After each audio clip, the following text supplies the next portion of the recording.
I started keeping my neighbor's cigarette butts in an old pasta sauce jar, and it's what eventually got him fined. At first I cleaned them up, then one left a burn mark on my outdoor rug, so I went upstairs and told him. The dude looked at me, shrugged, and said, "Maybe they blow over sometimes." Cool. If that's how you want to play, then it's how we are going to play. After that, I stopped picking them up, started dropping them into an old pasta sauce jar instead. Took a few photos too, just in case he tried acting stupid later. Then the building sent out an email saying they were doing balcony inspections that Friday because of fire hazard complaints. Perfect. So I left everything exactly where it was. Ash on the floor, burn mark on the rug, jar of nasty little filters on the table. When the property manager came by, I showed her the rug, the photos, and the beautiful butt-filled jar. She stared at it for a second, looked up at me, and just went, "Wow." Then she went upstairs. About 15 minutes later, I heard his balcony door slam hard enough to shake mine. Later that evening, I saw him outside with one of those little metal ashtray cans clipped to his balcony railing. But that wasn't even the best part. Turns out he did know where the cigarette butts were supposed to go. He just needed a fine to help him remember. My balcony stayed clean after that. That's where the original poster left off. But the comment section had a lot to say. The top reply from the user Al off the Fancy Pants, with 107 upvotes, put it bluntly. Seriously, screw that dude. I hate that the rest of us are just supposed to accept the absurd amounts of litter in public places created by lazy smokers that can't be bothered to clean up after themselves. I would lose my mind if it was happening in my personal space to that degree. Strong words from the user Al off the Fancy Pants. Another commenter, the user All My Kitlets, weighed in.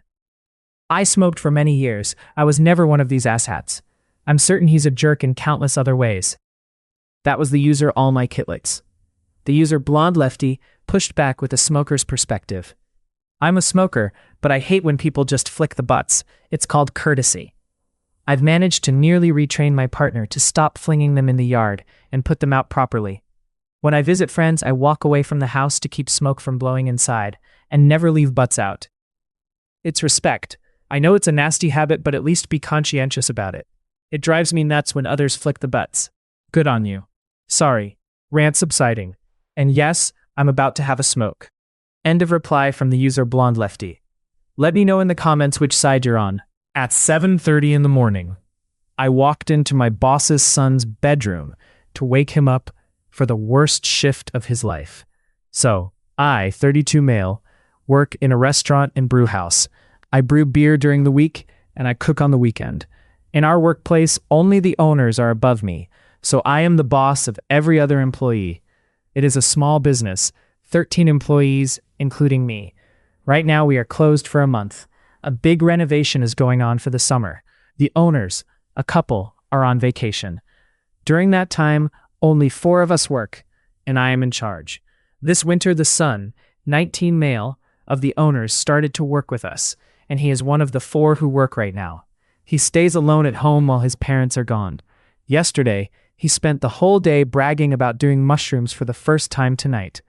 I had my fair share of trips on drugs, so I warned him, do not take too much, go with a small dose, wait before taking more, you will be alone so stay safe, you should not do that alone for the first time, and so on.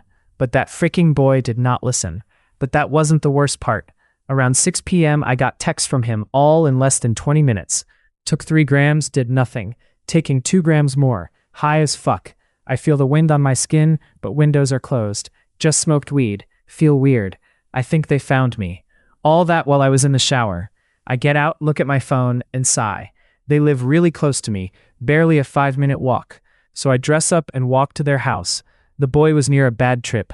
I calm him, put some music on, and give him a book about insects to look at, and make sure he drinks water all night. He fell asleep around 3 a.m. I leave and lock the door. We use their garage for storage, so I have the keys of my boss's house. Boy, you ruined my Monday night. Wait for tomorrow. Here is my petty revenge. Today, it was just the 2 of us working. 8 a.m. I was in his bedroom at 7:30, waking him up. Yes, this 19-year-old boy, totally destroyed by doing too many drugs and the lack of sleep, had his boss waking him in his own freaking bedroom. and I made him work hard, all day. He did way more than what we were supposed to do. All that with me talking about what he did last night, cracking jokes about him being high as fuck, while I was barely working. Know that I have a good relation with both my boss and their son. It is barely a revenge and more a life lesson. At the end of the day, I ordered pizza and we drank beers together. Where I live, 18 is the drinking age, and we both do not have to drive since we live close to our workplace. So yeah, not the best petty revenge of Reddit, but darn I enjoyed it. That little freaking guy played the fair game by accepting the consequences of his bad choices without complaining. Great kid. That is where the original poster left off, but the comment section had plenty to say about this life lesson. Reader user I_Philippine_arsehole weighed in with this. You warned him before, helped him during, and worked him hard through the day after crash. You truly deserve a raise. That was user I_Philippine_arsehole. Let me know in the comments if you think this was a fair punishment or a bit too far. Up next. When my friend's high school bully tried to be friendly at his new job, I looked him in the eye and asked, "Sorry, do I know you?" So for context, I went to a Catholic school with a friend who is a trans man. I will call him Dave. We were really close friends and I am really proud of him. He was going through a lot of other crap that I won't get into here, but just know that he had a rough time. But he was still a great friend and is doing great now at a university for art. At the time, Dave was openly trans and went by he and him pronouns and a new name. Unfortunately, everyone knew him before his transition and his old name, so some people gave him crap for it. There was this guy, I will call him Brad, who used to bully him a lot and be transphobic. Brad never bullied me that much, but he was really awful to my trans friend by misgendering him and just generally saying really awful things. So imagine my surprise when my family and I went to Greg's, a bakery in the United Kingdom, and Brad was there behind the counter. I am not usually a petty person, but when he struck up a conversation with me, I decided that I was not going to be polite and give this jerk any kind of energy, and instead just pretended not to know him. He said, "Oh, hey, you all right?" And I just said, "Sorry, do I know you?" Brad tried to explain that he knew me from school, but I just gave him a weird look and said, "Sorry, I have no idea who you are." My parents and my sister were right there just watching me do this, turning away to hold back laughter. I guess they caught on that I was doing this on purpose. But that wasn't even the weirdest part. The last thing he said before I left with my muffin was, "Ah, oof, awkward, haha." Afterwards, my family asked who that was, and I explained who he was and what he did, and they were laughing their asses off. Honestly, I think that is the only revenge I have ever done, but man, it felt good to humiliate that cunt. What is it with bullies thinking they can just talk to you like they were to complete jerk to you?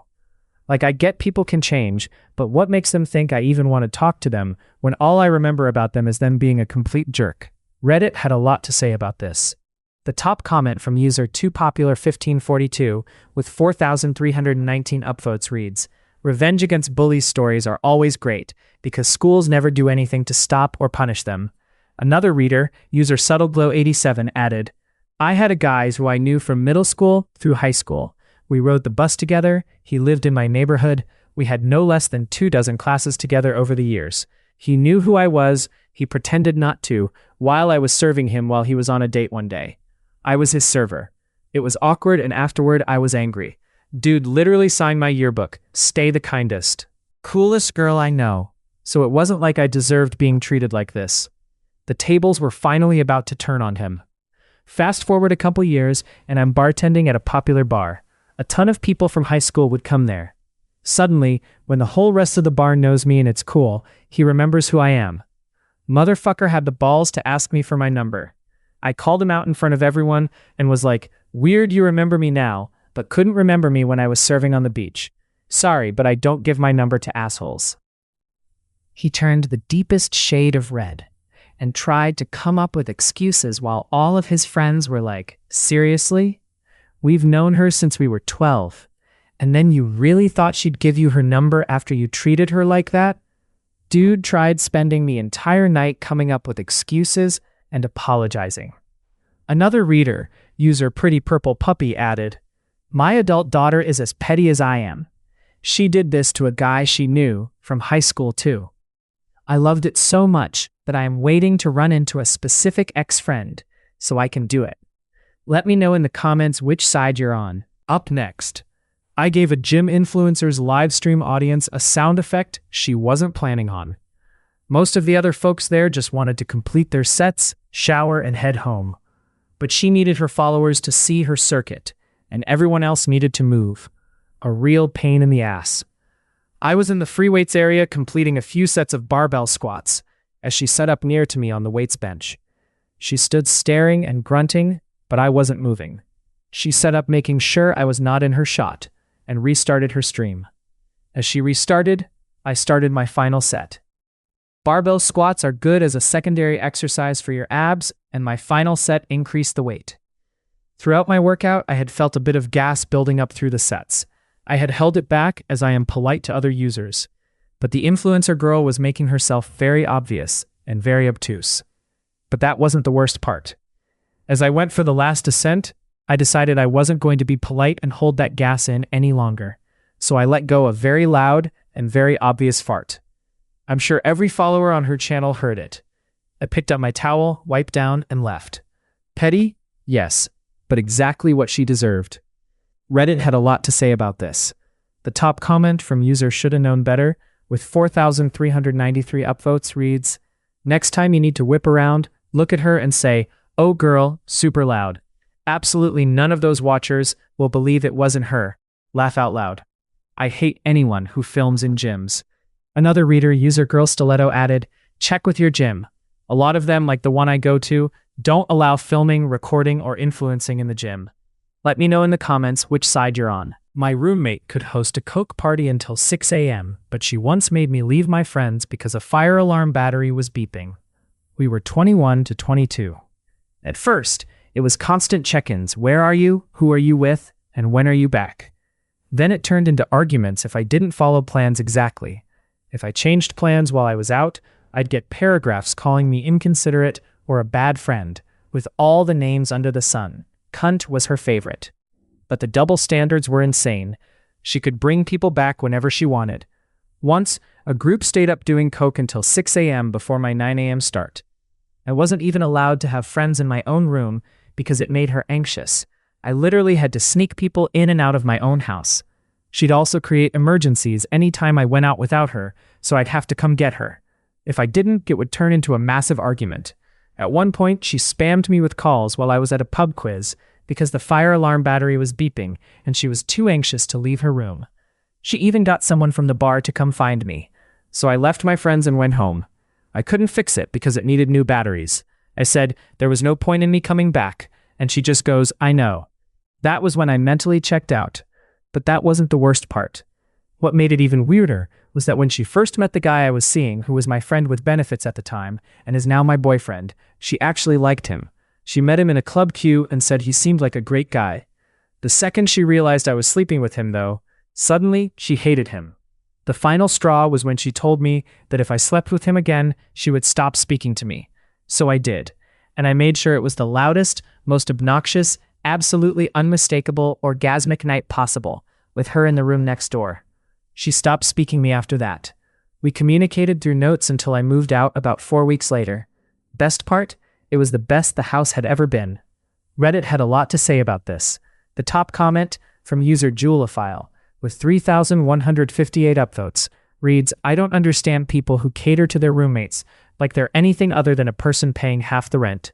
Great if you get along, but I am absolutely not allowing this kind of enmeshment." Another reader, user Chief_Mischief, added, "Reading the body text versus the title gave two completely different meanings, laugh out loud. From the title it sounded like you were sleeping with your male housemate. Also, fuck her, figuratively. Hope she steps in a puddle with her socks." Another reader, user Human Sandwich, added, "I had a college roommate in the dorms who also couldn't stand me going anywhere without her, and eventually threatened self-harm in those situations. I ended up getting the school involved and switched rooms. She was wildly angry with me for telling anyone, but even after I moved out, she still didn't understand that I wasn't going to come at her beck and call. It's a control thing, and you can't really force someone to confront that on your own. Glad you moved out and got away from her. I was much happier once I did, and could actually focus on school instead of entertaining her. Let me know in the comments which side you're on." When an expensive car blocked a handicap spot, I gave the driver exactly 6 inches to get back inside. There were only 2 people, one being myself, who had a handicap plate.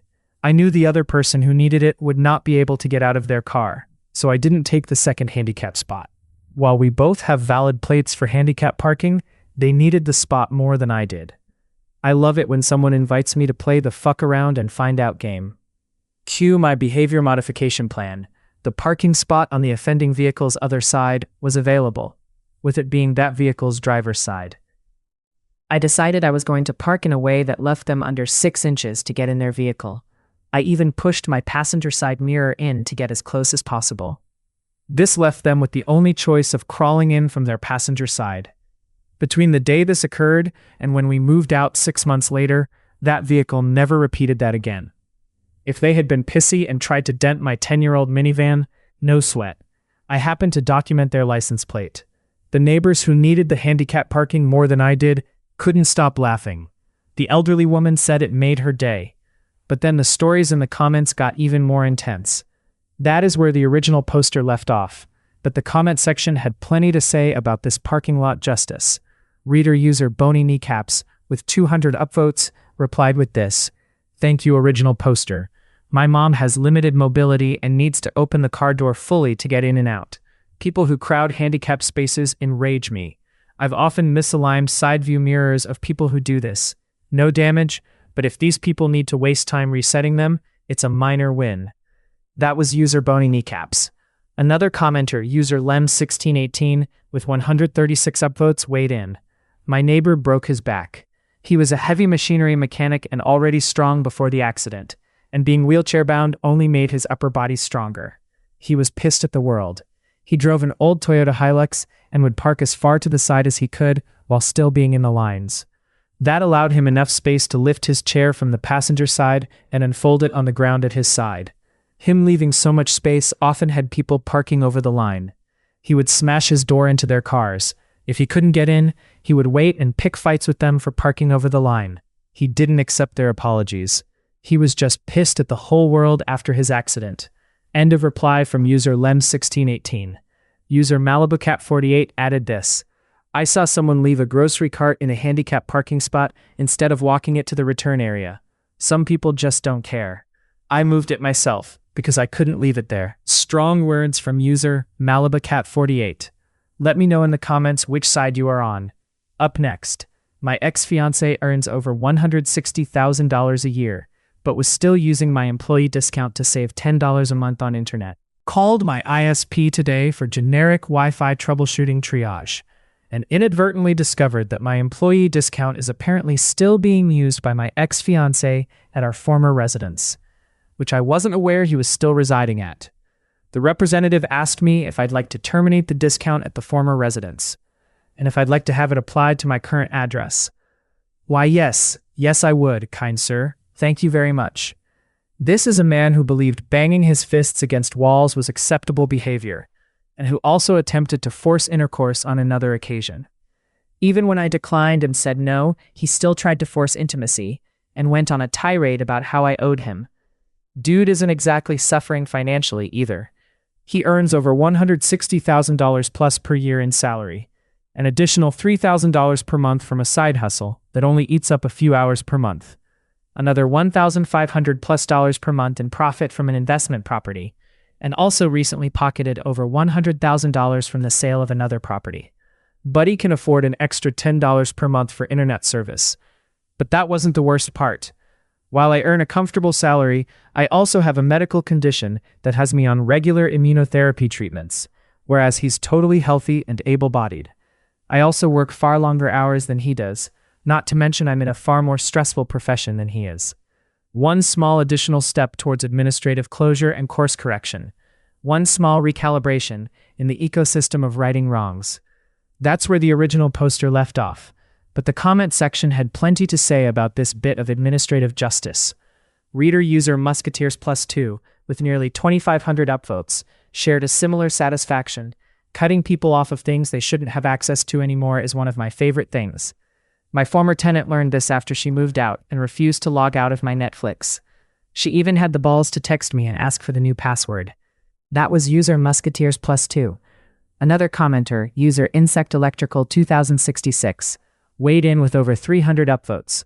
Check all of your accounts, check your credit report, and double check to make sure any access to bank accounts is eliminated. In fact, start new accounts to replace old ones, and do the same with credit cards, insurance, Netflix, and everything else.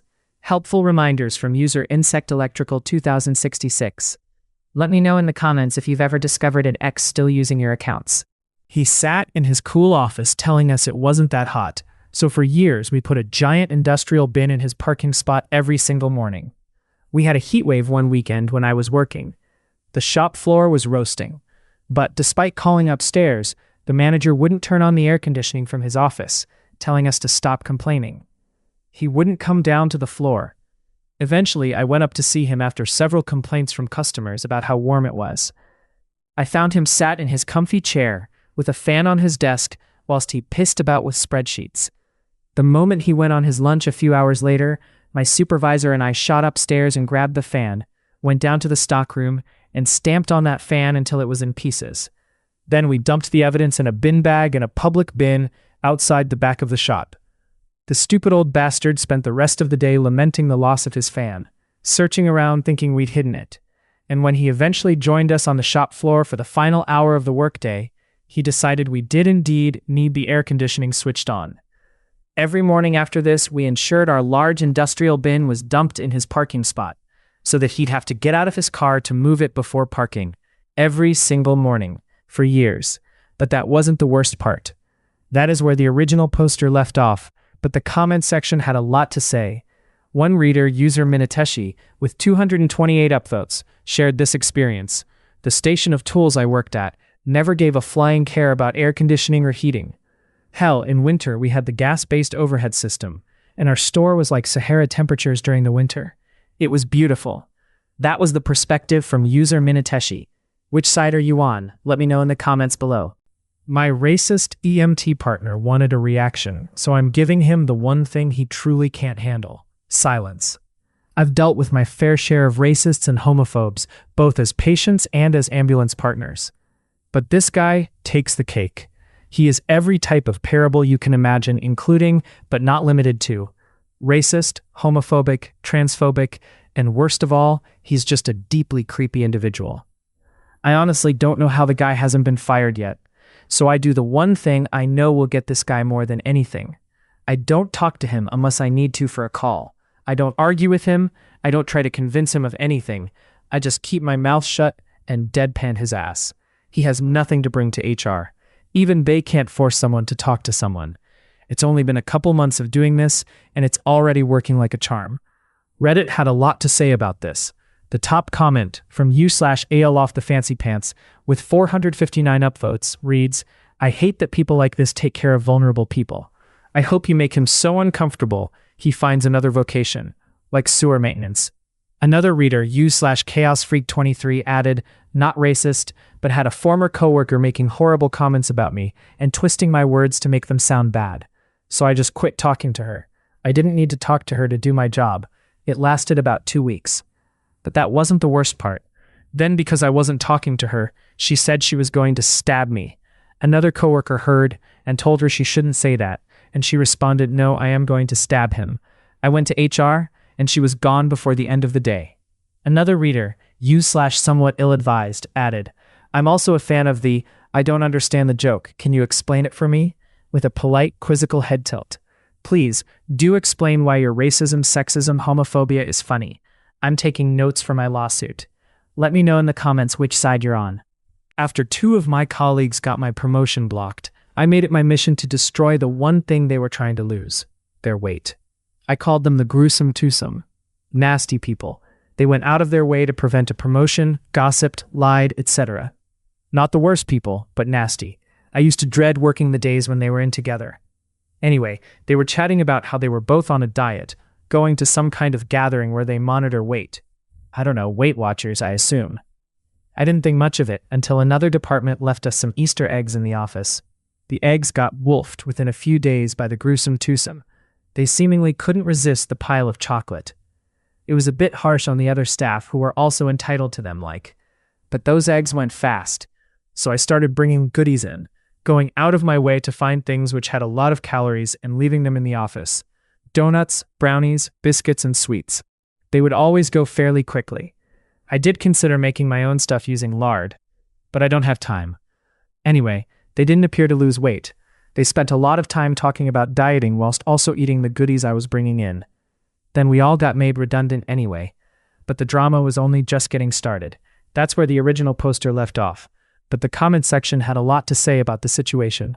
One top reply from user Childlike Empress, which earned 147 upvotes, shared a story from the other side of the desk. I had a manager try to do this to me because I was thin and she wasn't, and she had taken a dislike to me from day one. So she started to bring in packs of cakes, and despite being a team of 4, would hand them directly to me each lunchtime with a barely concealed smirk on her face. I didn't eat them, and when the time was right, I went scorched earth on her to our company boss with all the lies she was telling and her awful, detrimental way of not working. All the delegation of her own work, and she had to leave. Fuck you, Lisa. That was the perspective of user Childlike Empress. Which side of this office drama are you on?